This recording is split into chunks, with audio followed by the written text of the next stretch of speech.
Dans cette vidéo, on va voir comment se protéger face aux injections SQL. La première méthode que je vous propose, c'est les requêtes préparées. Alors vous vous souvenez peut-être de ce code vulnérable de la première vidéo sur les injections, où on récupérait deux variables username et password d'un formulaire de connexion, et après on crée une requête SQL par simple concaténation de string avant de l'envoyer au serveur. Donc à ce moment-là du cours, je pense que vous comprenez parfaitement pourquoi ce code est vulnérable aux injections SQL. Et vous savez peut-être pas comment coder ça de manière sécurisée. Alors je vous propose les requêtes préparées. Alors une requête préparée se fait en trois temps. D'abord on va envoyer le template de la requête, c'est-à-dire la requête sans les variables, qu'on va remplacer par des points d'interrogation qu'on appelle des placeholders. Après avoir envoyé ce template, on va attacher nos paramètres, donc username et password, et là j'ai écrit SS parce que c'est des deux strings. Si ça avait été un string et un integer, j'aurais mis SI par exemple. Après on récupère les variables et on exécute la requête. Alors, pourquoi est-ce que ça nous protège des attaques SQL? Eh bien, pour comprendre ça, on va juste d'abord regarder ce qui se passe quand on envoie une requête SQL classique à un serveur de base de données. Donc, il y a une analyse syntaxique pour vérifier que la requête est correctement formulée. Il y a une analyse sémantique pour découler un sens au code SQL. Et après, il y a une optimisation de la requête qui va donner lieu à la génération d'un plan d'exécution. En fait, un plan d'exécution, c'est le schéma pas à pas des opérations d'accès aux données. Parce qu'en fait, un serveur de base de données SQL, il ne va pas utiliser du code SQL directement pour l'exécution, il va utiliser un plan d'exécution. Le code SQL, c'est juste une abstraction pour que les humains puissent communiquer et donner des ordres au serveur de base de données. Donc voilà, après la génération du plan d'exécution, la requête peut être exécutée. Alors, quand on va faire une requête préparée, on va avoir encore les étapes qui vont générer un plan d'exécution, mais ces étapes ne seront faites que sur le template de la requête. Donc le template de la requête, si vous vous souvenez bien, ne comprend pas les variables qu'a donné l'utilisateur, il comprend juste des points d'interrogation, des placeholders. Donc le serveur SQL, il a créé un plan d'exécution euh, sans les variables que l'utilisateur va rentrer. Donc ce plan d'exécution, il est mis en cache pour la durée de la session, et c'est seulement après que les variables qu'a rentré l'utilisateur sont insérées, avant que la requête soit exécutée.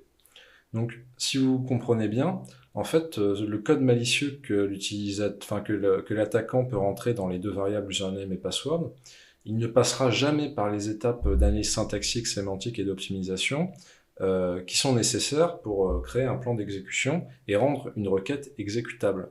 Donc ce code, en fait, il sera forcément considéré comme du texte brut, il sera inerte, puisqu'il ne sera jamais passé par ces étapes.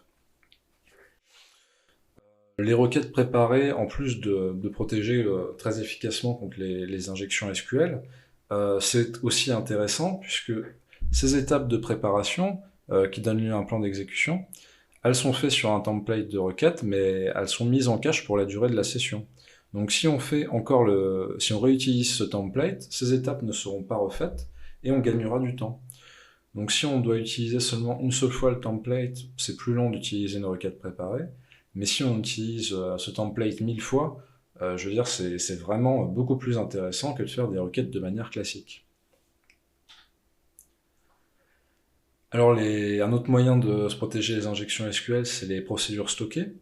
C'est en fait essentiellement la même chose que les requêtes préparées, sauf qu'au lieu d'être mis en cache pour la durée de la session, elles sont stockées en dur dans la base de données, et donc elles ont une durée de vie indéfinie jusqu'à ce qu'on les supprime. Donc c'est normalement aussi sécurisé que les requêtes préparées, même si j'ai vu des exemples, on peut faire des procédures stockées vulnérables, normalement c'est aussi sécurisé.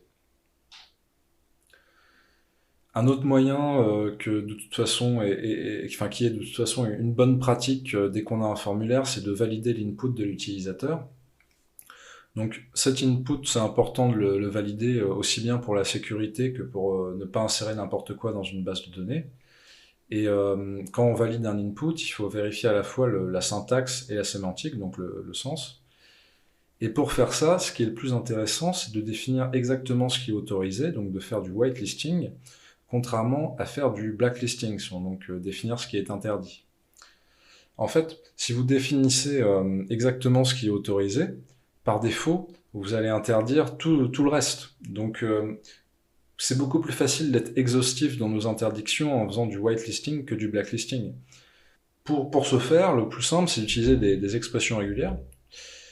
Et je vais vous montrer rapidement une petite expression régulière, donc sur un site qui permet d'en faire à la volée, de les tester. Je mettrai un lien en dessous de la vidéo. Cette expression régulière, elle va matcher que des usernames entre 5 et 10 caractères qui comprennent que des minuscules et des chiffres. Donc vous allez voir, c'est très simple. Donc d'abord, un chapeau pour dire le début de la string. Ensuite, je vais dire toutes les lettres de A à Z minuscules ou des chiffres. Et ceci entre 5 et 10 caractères. Et ensuite, $1 pour indiquer la fin de la string.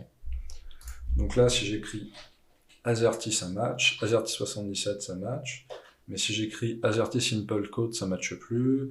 AZERTY fin de parenthèse, ça ne marche plus. Donc vous voyez que là, avec très peu d'efforts, j'ai interdit quasiment tout ce qui pourrait être dangereux. Et c'est beaucoup plus simple que de faire une liste où je vais dire je ne veux pas de simple code, je ne veux pas de backslash, etc. Parce que je vais toujours oublier quelque chose et ça me demandera beaucoup plus d'efforts d'être exhaustif.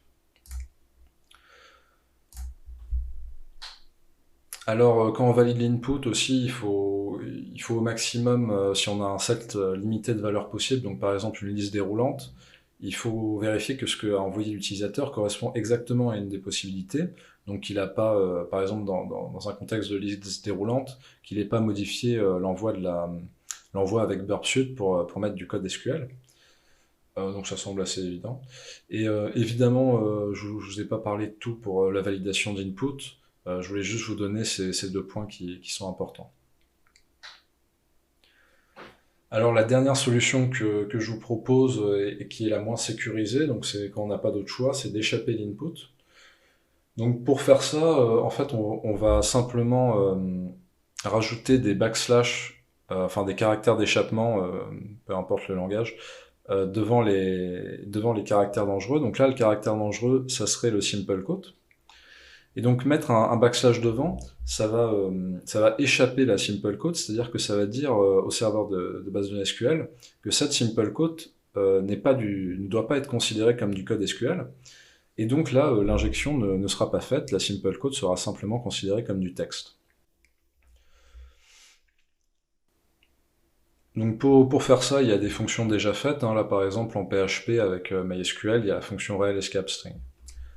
Et je le rappelle, c'est vraiment la solution de dernier recours quand les autres solutions ne sont pas possibles à être implémentées. Alors, évidemment, je n'ai pas été exhaustif, je voulais juste vous donner les principaux. Je vais rapidement quand même mentionner les firewalls. Donc, les firewalls d'applications web vont détecter les activités suspectes. Par exemple, une attaque avec SQLmap, normalement, elle est facilement détectable par un firewall. Et d'ailleurs, si vous voulez contourner un firewall avec SQLmap, il y a des possibilités. Je vous mettrai un lien en dessous vers un article, notamment avec l'option Tamper et des scripts. Donc c'est pas impossible. Et enfin, quand on gère les privilèges d'une base de données et les privilèges des applications web, il faut donner le moins de privilèges possible à l'application. Donc par exemple, si vous pouvez lui donner seulement des privilèges en lecture et que sur les tables dont elle a essentiellement besoin. Parce que si vous donnez des privilèges administrateurs à une application web vulnérable, vous ouvrez grand vous porte au désastre, alors que si vous lui donnez seulement les privilèges dont elle a besoin, vous limitez quand même le danger. Donc voilà, ce sera tout pour cette vidéo, j'espère que ça vous a plu.